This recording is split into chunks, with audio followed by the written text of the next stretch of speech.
Hello, Pro Traders. Let's have a quick look at the gold market. Today is actually Tuesday, and as we did promise, we will be having series of these videos coming in your way. So the ideal idea behind the videos is for you to actually grasp the concept, the principles, the strategies that are employed, and which will put you on a better hand when it comes to forex market. So you will find that edge.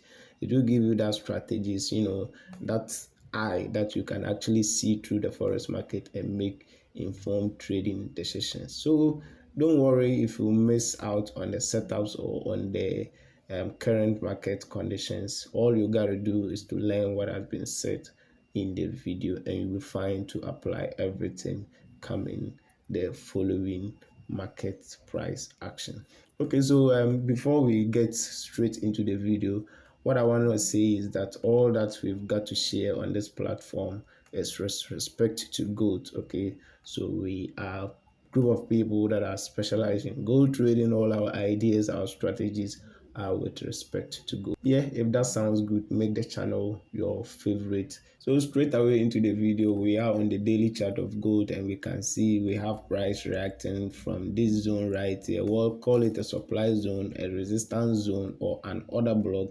What I do want to point out is that we actually have price reacting from that zone into the downside. Okay, and then what we can see right now, we have this liquidity point here that was generated, of course, buy side liquidity, and price must always hunt or must always generate liquidity, and we did have price into that area. Call it liquidity sweep, liquidity grab, which kind of confirm the trend to the upside. If you check from the weekly time frame, the monthly, and then of course on a daily time frame, you would realize that the trend is actually bullish. You can see it with your naked eye. You see the momentum as price try to print higher highs and higher highs as day in day come, with time, with hours, with minutes, price is continuing to go up. Now what I can say in terms of probabilities is that I am more bullish than bearish. Eventually we can have this area here, kind of choppy movement, but eventually price will smash through this zone, giving us that demand zone, which of course will be on a daily time frame. You can find it on lower time frame to get a fine entries, then we will capitalize on that move. That is what I think in terms of probably it's a long-term run. Okay, the other way or the other possibility is that um we could have price, you know, right away from here, find some kind of a supply zone within the lower time frame, 1 hour, 45 minutes, 30 minutes, within this area right here. Then try to get back into this demand zone. Of course, you can see we have liquidity point here, which price must always hunt or price must always generate the liquidity. So price can get into this demand zone, eventually, give us that bounce back just to, get retailers into the zone, but eventually price will get back into the liquidity point and then possibly resume the overall trend. That is another possibility. So both scenarios are bound to happen. But what I do think, or I am more bullish, and in terms of probabilities, I would say that you should be 70 to 80% bullish than bearish. Of course, right here on the 4 hour time frame, we can see the bullish trend to the upside, and as long as this trend keep on holding, 15 minutes demand buy will be an ideal type of supply and demand zone that you could be looking for. But in our case, we will be much interested in the demand zone. Why? Because we are in a bullish trend. So yeah, we have this proven supply zone. Why is it proving? It's proving because we have price contacted it, giving us that reaction, but eventually, the buyers came in and then smashed through the zone. And then when you check back in the daily time frame, you see that price actually contacted the zone some time ago. We kind of make this zone of much interest. Okay, and then we have the trend line to add more influence into the zone. So what we can see on the 4 hour is that yes, we'll consider this zone tested. Price didn't actually got into the zone, but we consider it tested because it is the orders that got filled.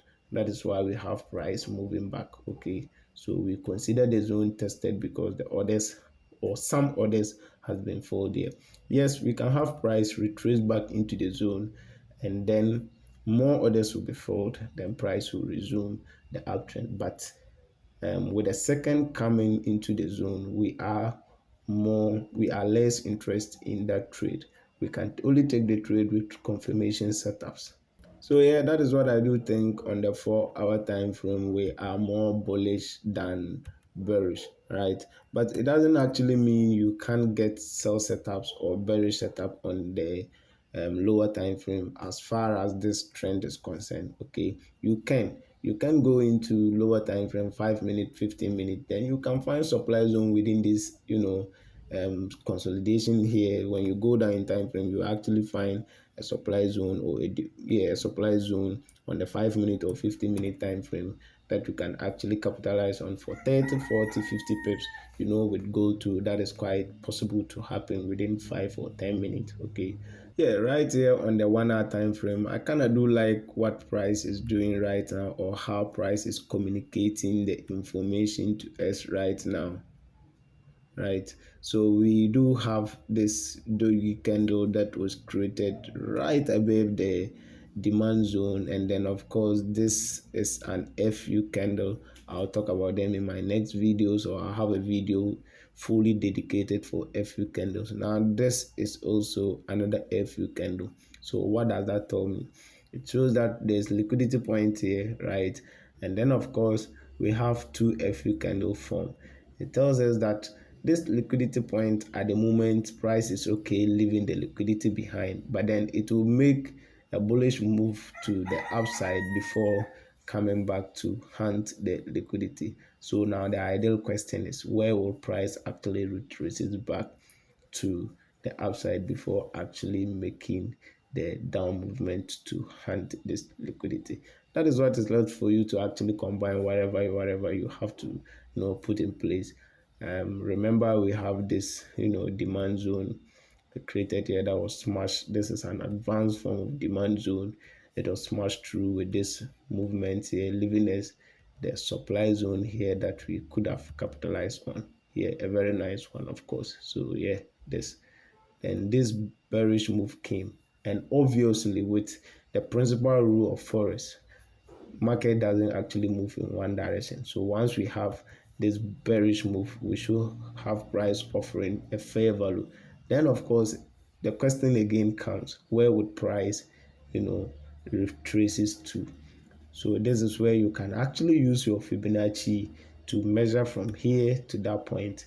Then you can try to take 70%, which is the discounted areas, or the extreme areas, 80, 61, whatever you believe in terms of Fibonacci. Then you capitalize on the move to the downside.